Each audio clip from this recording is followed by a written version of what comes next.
Aloha and welcome to Ke Kumu, a podcast of the Inouye Asia Pacific Center for Security Studies, where our goal is to educate, connect, and empower security practitioners working in the region of consequence, the Indo-Pacific.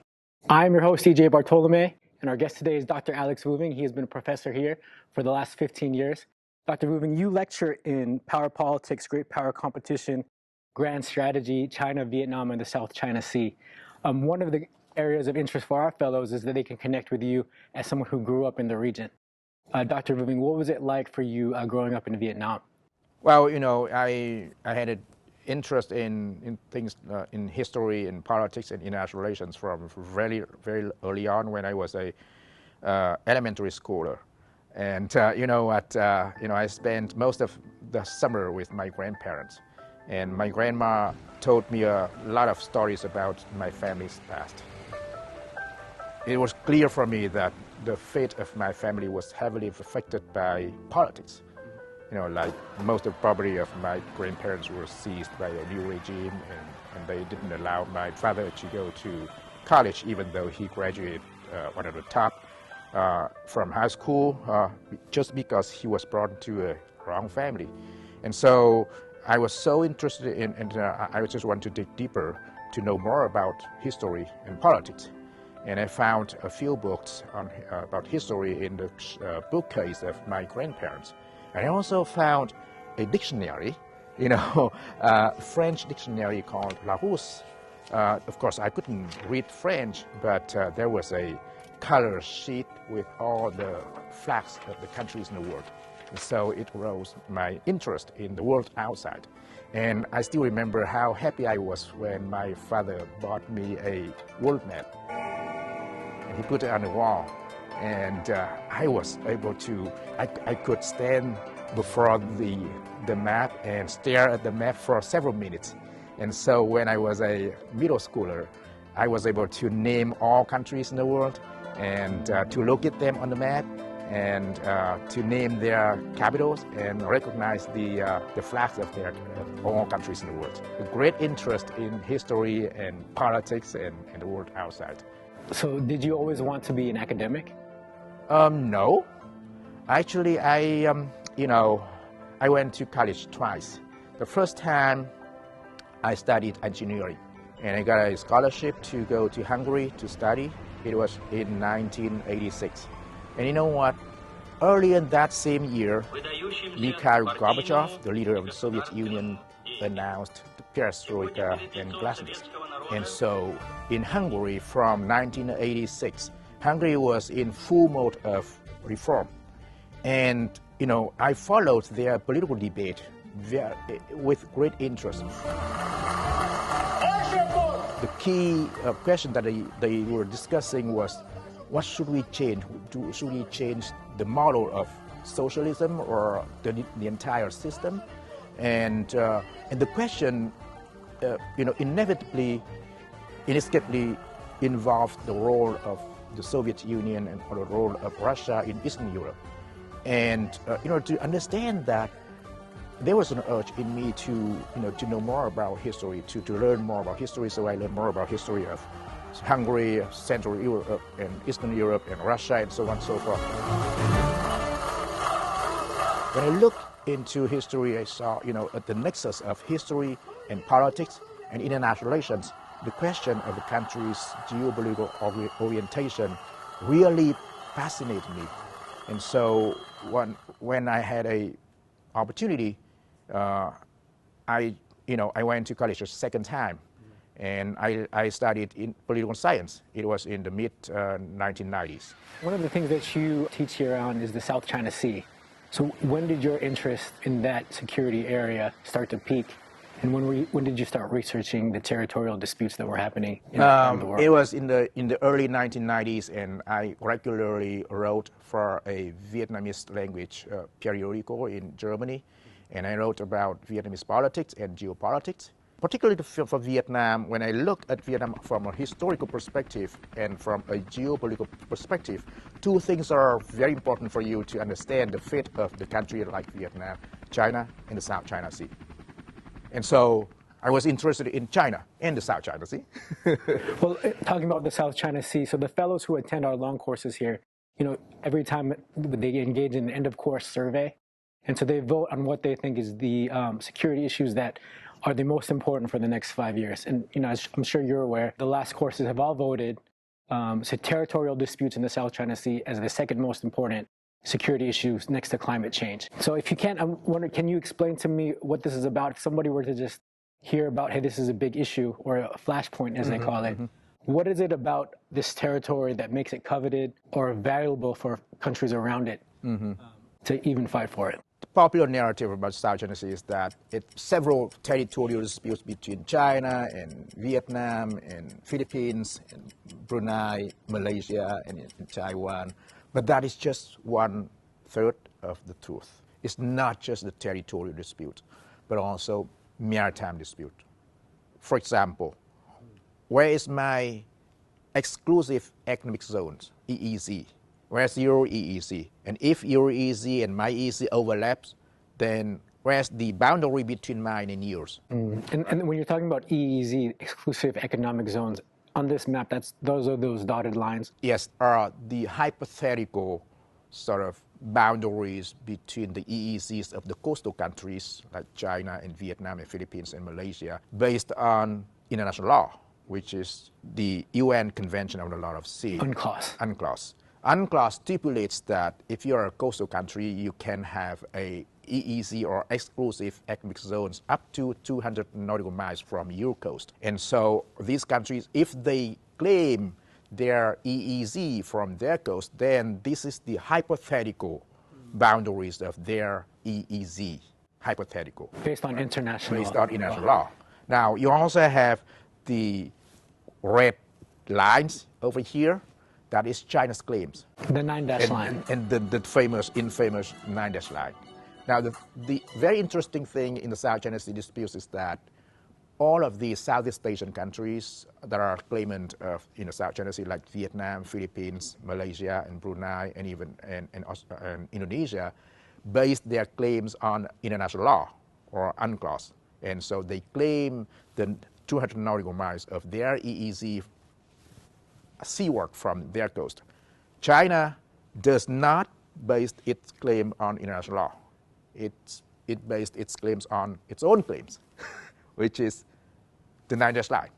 It says that China has historical rights in most of the South China Sea, even in areas that are very close to the coast of neighboring countries like Vietnam, Philippines, and Malaysia.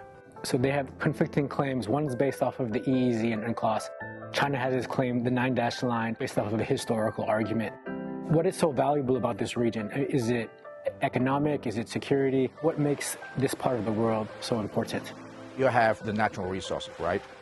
So that is the popular narrative that South China Sea is so important for its natural resources, like oil and gas and fish and so on and so forth. But the largest value of the South China Sea for world politics is its location.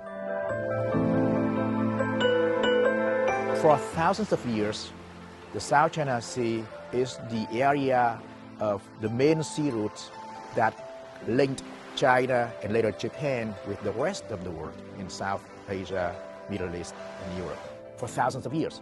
And now today, the South China Sea is home to the busiest trade route between the Pacific Ocean and the Indian Ocean, between Northeast Asia and the rest of South Asia, Middle East, Africa, and Europe. Quarter of the total world trade passed through the South China Sea.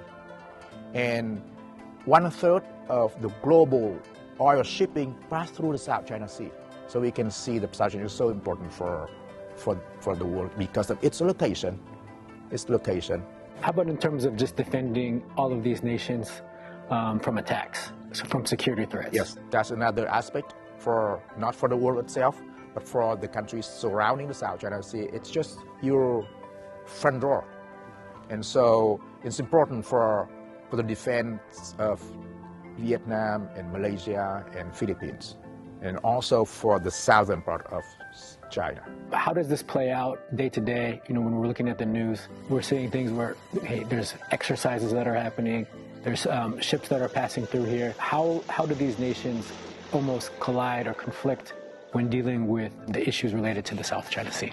One of the interesting things in the South China Sea is that because of its location, because it's so important for the foreign trade of all the countries surrounding it. For example, 80% of the foreign trade of Vietnam comes from the South China Sea, same amount for Philippines, similar amount for Malaysia. 40% of the foreign trade of China pass through the South China Sea. 80% of the oil import of China and Taiwan and Japan and South Korea pass through the South China Sea. And so there is a shared interest of all nations there to prevent extended conflict. And so a lot of things that their conflict mostly happened in the gray zone between the legal and the illegal. The gray zone under threshold of an open conflict. You don't see real military forces clashing each other. They're just gray zone operations. What are some examples of just gray zone Example conflict? is, for example, China used a lot of the maritime militia. The maritime militia are basically, if you look at them, they are similar to fishing trawlers. And people can claim themselves to be fishermen, but they got order from the state, and they do some things for the military. So you can deny that, hey, they are not my military, and they are just fishermen. They are doing their own work. So that's the one dimension of the gray zones. Deniability, you can deny, right? And secondly, Islamicizing is a tactic that China has been practicing in the South China Sea. For example, if they seize an island, they seize it stealthily. It's just one island at one time. And then they wait for a few more years, and then they do something else. For example, Mischief Reef. China seized Mischief Reef in 1995. It was the submerged reef at that time. And then after a while, a year after that, China built a very small wooden hut. And they say, hey, this is just sort of, temporary shelter for my fishermen. So the Philippines, first the fishermen wanted to bomb the Chinese structure, but then this, it was not worth, a military action, and so the Philippines didn't do it. And so after a few more years, China built concrete. But China also claims things that are submerged below the sea level. China claims to have 3 archipelagos in the South China Sea: Xisha, Zhongsha, and Nansha. Xisha is the Paracel Island, and Nansha is the Spratly Islands in the south. And China also claims to have a third archipelago called Zhongsha. Where's Zhongsha? We don't see it in the map. It's not in the map. The highest elevation of that show is about 9 meters below the sea level, so 9 meters under the water. And China calls it an island. So China appears to claim to have full sovereignty over the air, the sea, and the land, everything within the 9-dash line. And even the 9-dash line is not consistent. One time they are here, another time they are there. So you don't know the exact location of the dashes, but China uses the dashes to designate its claims, and so China claims full sovereignty. I've heard some folks call these claims provocations to the surrounding nations in the South China Sea.